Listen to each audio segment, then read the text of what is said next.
나의 도움이 어디서 오는가?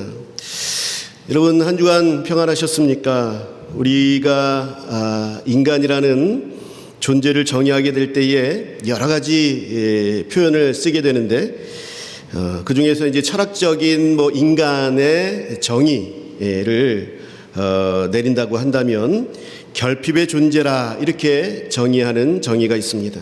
결핍의 존재다. 인간은 뭔가 부족함을 가지고 있는 존재다라는 것이고, 그래서 그 결핍을 채우려고 하는 욕구를 늘 가지고 있다라는 것입니다. 여러분 생각해 보십시오. 인간은 태어나서부터 누군가의 절대적인 도움을 받지 않으면 하루도 살 수가 없습니다. 생존 자체가 불가능합니다.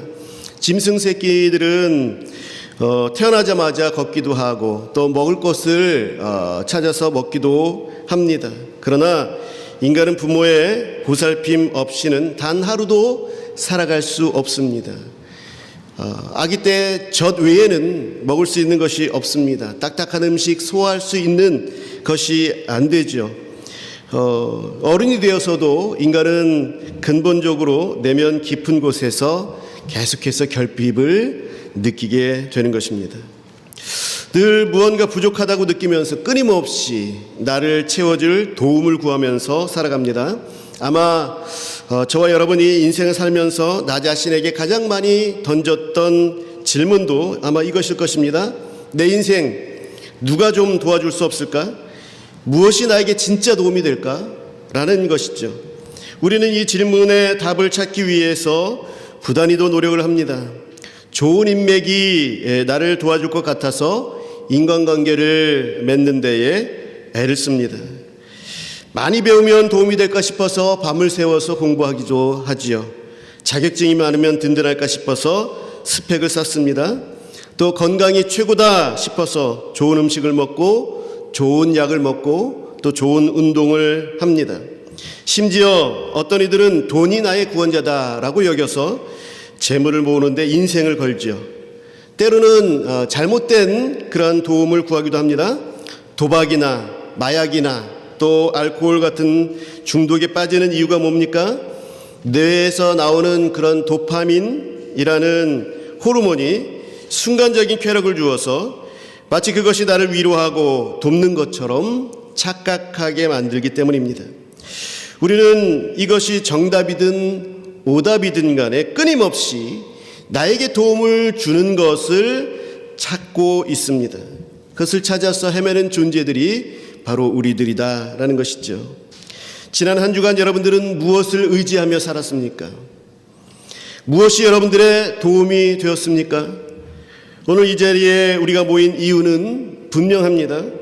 세상에서 찾던 불완전한 도움이 아니라 진짜 우리의 도움이 어디서 오는지를 확인하고 또 우리의 시선을 교정받기 위함입니다. 오늘 우리가 읽은 시편 121편은 성전에 올라가는 순례자의 노래로 사용되었습니다. 이스라엘 백성들은 1년에 3차례 예루살렘으로 올라가서 성전에서 제사를 드렸습니다. 이때 성전으로 가면서 예루살렘으로 향하여 가면서 하나님을 묵상하면서 부르는 노래가 바로 성전에 올라가는 노래입니다. 그래서 성전에 올라가는 노래들로 선택된 시편들은 하나님이 누구신가에 대해 진리가 담겨져 있습니다. 그 하나님을 묵상하면서 예루살렘으로 향하여서 3일에서 11일에 걸쳐서 예루살렘 성전으로 가는 것이죠. 시편 121편 저자는 1절에서 우리 모두가 하고 있는 질문을 던지고 있습니다. 내가 산을 향하여 눈을 들리라. 나의 도움이 어디서 올까? 나의 도움이 어디서 오는가? 그리고 그런 2절에서 즉각적이고 또 명확한 대답을 얻게 되죠. 나의 도움은 천지를 지으신 여호와께서로다 그랬습니다. 사랑하는 성도 여러분, 인생 모두가 하는 질문을 이 시편 저자는 던지고는 바로 그에 대한 답변을 얻고 있습니다. 이 답변은 하나님께로부터 온 그런 답변이지요. 이 시편 저자는 나의 도움은 온 우주 만물을 창조하신 천지를 지으신 여호와가 바로 나의 도움이다 라는 답변을 받았습니다. 기독교 신앙은요, 내가 돌을 닦아서 진리를 쫓는, 진리를 깨닫게 되어지는 그런 종교가 아닙니다. 불교나 다른 종교는 끊임없이 내 내면을 수행하고 질문하여서 스스로 답을 찾아가는 그런 종교죠. 그렇게 해서 터득하려고 하는 것이 바로 불교나 다른 종교의 그러한 모습입니다. 그러나 성경은 단호하게 말합니다. 죄인된 인간은 스스로 진리를 찾을 수 없다.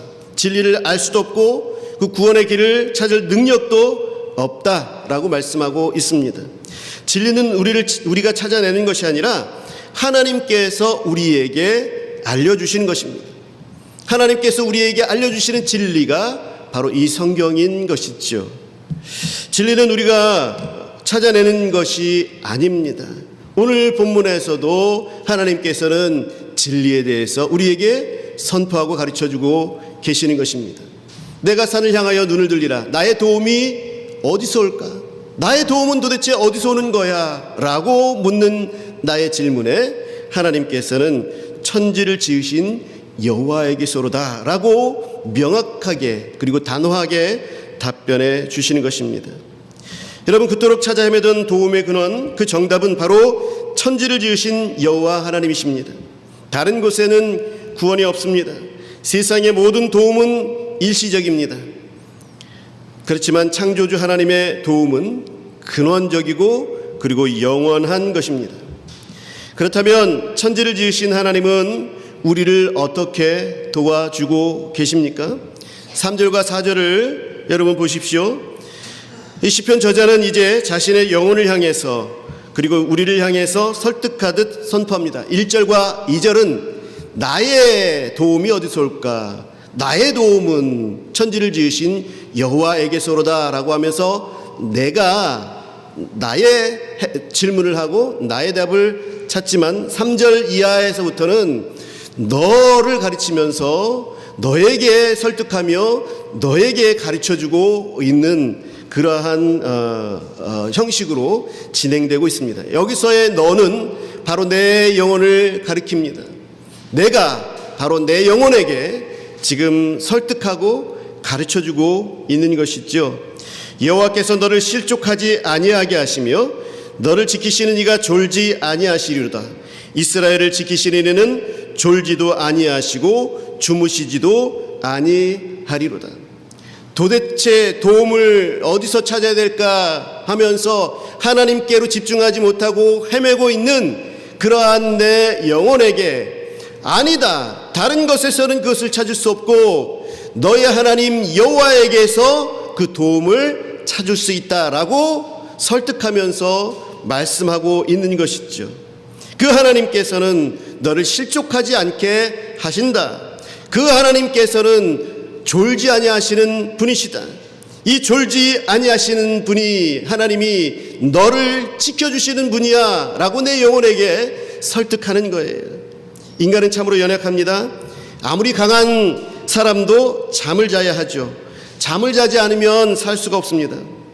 그런데 잠을 잔다는 것은 무엇을 의미합니까? 무방비 상태가 된다는 것을 의미하죠. 가장 취약한 시간이 바로 잠든 시간입니다. 그래서 우리는 문단속을 하고 또 보안장치를 설치하고 CCTV를 달아놓습니다. 불안하기 때문이죠. 여러분, 군대에 다녀오신 분들은 아실 겁니다. 모두가 잠든 깊은 밤에 누군가는 깨어 있어야 하는 거죠. 불침번이죠. 적은 우리가 가장 방심하고 또 잠들어 있을 때에 공격하게 되기 때문에 그렇습니다. 그런데 성경은 하나님을 어떻게 묘사합니까? 졸지도 않고 주무시지도 않는 분이시다라고 말씀하고 계십니다. 이 말씀은 하나님이 피곤함을 모르는 그런 기계적인 그런 존재라는 것이 아닙니다. 하나님은 우리를 지키시기 위해서 한순간도 눈을 떼지 아니하시는 완벽한 우리의 경호자가 되신다라는 것입니다. 내가 잠들어서 의식이 없을 때에도, 내가 너무 지쳐서 기도조차 나오지 않는 그때에도 하나님은 깨어서 나를 지키고 계시는 것입니다. 이 사실이 우리에게 얼마나 큰 위로가 됩니까? 나는 하나님을 생각하지 못하고 있는 그때에도, 나는 무방비한 그때에도, 나는 어디로 가야 할지 알지 못하는 그때에도, 나의 도움이 어디서 오는지 알지 못하는 그때에도 우리 하나님께서는 깨어서 나를 지키고 계신다라는 거죠. 나를 붙들어 주고 계신다라는 거죠. 내가 어떻게 기도할 바를 알지 못해서 주여 주여만 반복하고 있는 기도의 그 시간에도 우리 예수님께서는 우편 보좌에서 나를 위하여서 친히 간구하고 계시는 거예요.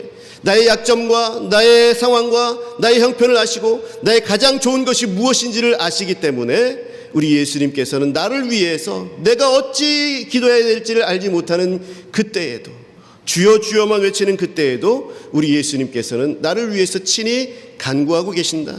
성령님께서 말할 수도 없는 탄식으로 나를 위해서 성령님께서도 간구하고 계신다라는 것이죠. 깨어서 나를 지켜보시며 한순간도 나에게서 눈을 떼지 아니하시고 지켜보고 계신다라는 말씀입니다. 이게 큰 위로가 되어지는 말씀이죠. 하나님께서 지키신다라고 우리들에게 말씀하고 계십니다. 이 지키신다라는 표현은 히브리어로 샤마르라고 하는데요, 이것은 목자가 양떼를 지키는 것을 의미합니다. 맹수로부터 보호하고 또 양에게 꼴을 먹이며 위험한 길로 가지 않도록 막아주는 세심함을 말하는 거죠. 그 세심한 돌봄을 말하는 것입니다. 본문은 하나님께서 우리를 어떻게 구체적으로 지키시는지를 세 가지로 말씀하고 있습니다. 첫째로 실족하지 않게 하신다. 3절에서 말씀하고 있죠. 우리를 도우시는데 실족하지 않도록 우리를 도와주십니다. 실족한다라는 것은 우리들이 발을 헛디뎌서 넘어진다라는 뜻이죠. 우리들의 인생의 길을 가다 보게 되면 예기치 못한 돌뿌리가 있어서 우리가 알지 못하는 사이에 내 발이 돌에 걸려서 넘어질 때가 있죠. 내 실수일 수도 있고 타인의 잘못 때문일 수도 있습니다. 예기치 못한 돌뿌리들이 곳곳에 인생에서 우리 자리 잡고 있습니다. 그러나 하나님은 우리가 비틀거릴 때에 우리를 넘어지지 않도록 붙잡아 주신다라는 것이 오늘 이 3절의 말씀입니다. 아주 엎드러지지 않게 하십니다. 여러분, 운전을 하다 보면 참 위험한 경험들을 할 때가 있죠. 내가 아무리 조심한다고 할지라도 갑자기 튀어나오는 차선을 갑자기 바꾸는 차나 또 무단횡단하는 차, 또 신호를 위반하고 달리는 차들, 무단횡단하는 사람들, 이런 사람들 때문에 가슴을 쓸어내릴 때가 있습니다. 새벽에 차를 운행하다 보면 깜깜해서 잘 보이지 않는데 나는 신호를 받아서 좌회전을 하는데 그 좌회전하는 그 골목에 사람이 거기 신호를 무시하고 횡단보도를 건너고 있는 경우들이 있어서 깜짝 놀랄 때가 있습니다. 그 뭔가 쎄한 느낌들이 들어서 브레이크를 살짝 밟고 있지 않았으면 어떻게 될지 모르는 큰 사고로 이어질 수밖에 없는 그런 때들도 만나게 되는 것을 봅니다. 그럴 때가 오면은 저는 하나님께 감사를 드립니다. 하나님께서 지켜주셨구나, 하나님께서 보호하여 주셨구나 라는 것이죠. 나의 반세와 신경이 아니라 하나님의 보호하심이 나를 붙들어 주시는 것, 우리들이 운전하고 할 때에 하나님께서 우리를 지켜주시고 보호하여 주시는 것들, 이것이 바로 하나님께서 나를 지켜주셨구나 라는 것을 알게 되어질 때가 되는 것이죠. 여러분, 하나님은 우리를 실족하지 않게 하시는 분이십니다. 두 번째로 6절에 보게 되면 낮의 해와 밤의 달이 해치지 못하게 하신다라는 것입니다. 그렇게 우리를 도와주십니다. 이스라엘의 광야에서 낮의 태양은 굉장히 뜨겁습니다. 아주 살인적인 더위지요. 즉 일사병을 그때리 쪼이게 되면은 계속해서 일사병을 얻게 됩니다. 또 밤의 달은 당시 고대인들에게 있어서는 급격한 기온 변화를 의미하는 것이었고 또는 정신적인 혼란을 의미하는 그런 것으로 여겨졌습니다. 이게 무엇을 의미합니까? 하나님께서 우리의 그늘이 되셔서 낮의 뜨거운 공격들, 그리고 밤에 음습한 그런 두려움들, 다시 말해서 외부로부터 오는 모든 환경적인 공격과 내면에서 일어나는 두려움으로부터 우리를 막아주신다라는 것입니다. 그래서 7절에서는 이 모든 것들을 합하여서 모든 환난을 면하게 하신다라고 그렇게 표현합니다. 환난 자체가 없게 하시는 것이 아니라 환난 속에서도 우리 영혼이 상하지 않도록 우리를 보존하여 주신다라는 그런 약속입니다. 그래서 우리로 하여금 상하지 않도록, 해치지 않도록 도와주시고 인도하여 주시는 그런 하나님, 그런 약속을 우리에게 허락하여 주시는 것이죠. 셋째로 너의 출입을 지금부터 영원까지 지켜주신다. 8절에서 말씀하고 있습니다. 우리를 어떻게 도와주시느냐? 지켜주시는데 출입을 지켜주신다. 그것도 지금부터 영원까지 지켜주신다라고 말씀하고 있습니다. 이 출입은 나가고 들어오는 것을 말하는데 우리의 일상생활 전체를 말하는 것입니다. 아침에 눈을 떠서 직장에 가고 학교에 가고 사람을 만나고 일을 하고 다시 집으로 돌아오는 모든 과정들이 있죠. 더 나아가서 인생의 시작인 출생과 인생의 마지막인 죽음까지도 포함하는 것입니다. 하나님의 도움은 교회 안에만 머물지 않지요. 여러분들의 가정, 일터, 사업장, 학교 그 모든 삶의 현장에서 하나님의 도우심이 함께 하신다는 것입니다. 그것도 잠시가 아니라 지금부터 영원까지 지켜주신다는 것입니다. 그리고 모든 것을 지켜주시는 하나님, 우리가 행하는 모든 것을 보호하시는 하나님, 그 하나님이 우리를 출입을 지켜주심으로 해서 우리를 영원까지 인도해 주신다, 지켜주신다라고 말씀하고 있는 것이죠. 사랑하는 성도 여러분, 하나님이 이렇게 우리를 완벽하게 도와주시는데 우리에게 있어서 문제는 무엇입니까? 우리가 자꾸 이 하나님을 바라보지 못하고 엉뚱한 곳을 바라본다라는 것입니다. 여호와를 향해서 눈을 들어야 하는데 자꾸 세상을 봅니다. 사람을 의지해 보셨습니까? 결국 실망하게 되죠. 세상의 인심은 이익을 따라서 움직입니다. 필요할 때는 찾다가 필요 없으면 돌아서는 것이 냉정한 세상의 이치입니다. 돈을 의지해 보셨습니까? 돈이 전부인 줄 알았는데 돈 때문에 양심도 팔고 친구도 잃고 건강도 잃게 되는 그런 경우들이 있죠. 정작 가장 중요한 생명과 평안은 돈으로 살 수가 없는 것입니다. 돈은 있다가도 없는 것입니다. 여러분, 쾌락과 권력, 미신과 같은 것을 의지하지 마시기 바랍니다. 그 모든 것은 결국 우리를 배신하고 더 큰 목마름만 줄 뿐입니다. 이제 우리는 눈을 들어야 합니다. 어디로 들어야 합니까? 여호와 하나님께 우리의 눈을 들어야 하는 것입니다. 땅의 것이 아니라 하늘을 보아야 한다는 것입니다.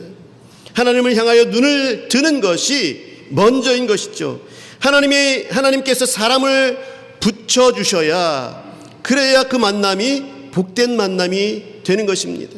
하나님이 물질을 주셔야 그 물질이 우리에게 독이 되지 않고 복이 되는 것입니다. 하나님 안에 거할 때라야 비로소 우리는 안전하게 되는 것이죠. 그래서 우리들의 삶 가운데에서 우리가 가장 먼저 눈을 들어서 바라보아야 할 대상은 하나님이십니다. 하나님께서 우리들의 복의 근원이 되십니다. 하나님께서 우리의 도움의 근원이 되시기 때문에 그렇습니다. 말씀을 뵙겠습니다. 우리는 결핍의 존재이지요. 그래서 도움이 필요합니다. 그러나 여러분 기억하시기 바랍니다. 이 세상 그 어떤 것도 여러분의 영혼을 완벽하게 채우거나 지킬 수 없습니다. 우리의 도움은 천지를 지으신 여호와에게서 오는 것입니다. 그분은 졸지도 주무시지도 않고 저와 여러분들을 지켜주신다라고 성경은 말씀하고 있습니다. 여러분이 넘어지려고 할 때에 붙들어 주시고 인생의 뜨거운 볕과 차가운 밤 공기 속에서도 여러분들의 가림막이 되어주시고 그늘이 되어주시고 또 지켜주시는 도움이 되어주신다라는 것입니다. 여러분, 삶이 고단하십니까? 앞이 캄캄합니까? 그럴 때일수록 고개를 푹 숙이고 한숨 쉬고 계시지 마십시오. 눈을 들어서 하나님을 바라보십시오. 아침에 눈을 뜰 때에 하루를 시작하며 정신없이 살지 마시고 정신없이 밖으로 달려가기 전에 가장 먼저 하나님의 도움을 구하는 것, 그것이 하루의 첫 시간 하나님 앞에서 우리가 구해야 할 것입니다. 행해야 할 것입니다. 하나님의 도우심을 먼저 구하는 것. 그래서 하나님을 시마다 때마다 찾는 우리들의 삶. 하나님 나를 도와주십시오. 하나님 이때도 나를 도와주십시오. 하나님 이 일을 시작해야 되는데 나를 도와주십시오. 그 도움을 하나님께로부터 먼저 찾는 나의 삶. 이것이 바로 제일 먼저 우리가 해야 할 일인 것입니다. 시편 121편의 말씀은 우리들의 믿음의 선배들이 환난 중에서 암송하면서 굉장히 그 신앙생활에 있어서 또 환난의 때에 도움을 받았던 그러한 말씀입니다. 아프리카의 정글에서 길을 잃고 죽음의 위기에 처했던 리빙스턴 선교사가 이 말씀을 붙들고 그 두려움을 이겨냈습니다. 결국에 하나님께서 건져주시고 또 그 길들을 발견케 하셨죠.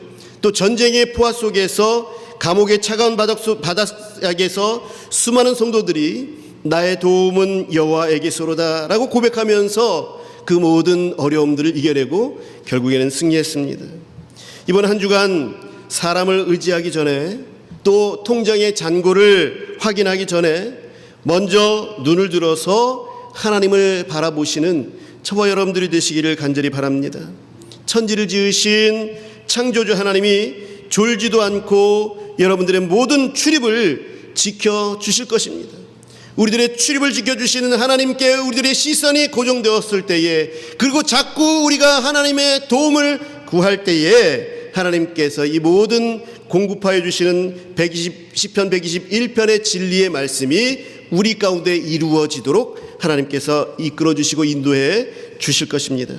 이 믿음으로 승리하시는 한 주간이 되시는 저와 여러분들이 되시기를 주님의 이름으로 간절히 축원합니다. 아멘. 기도하겠습니다.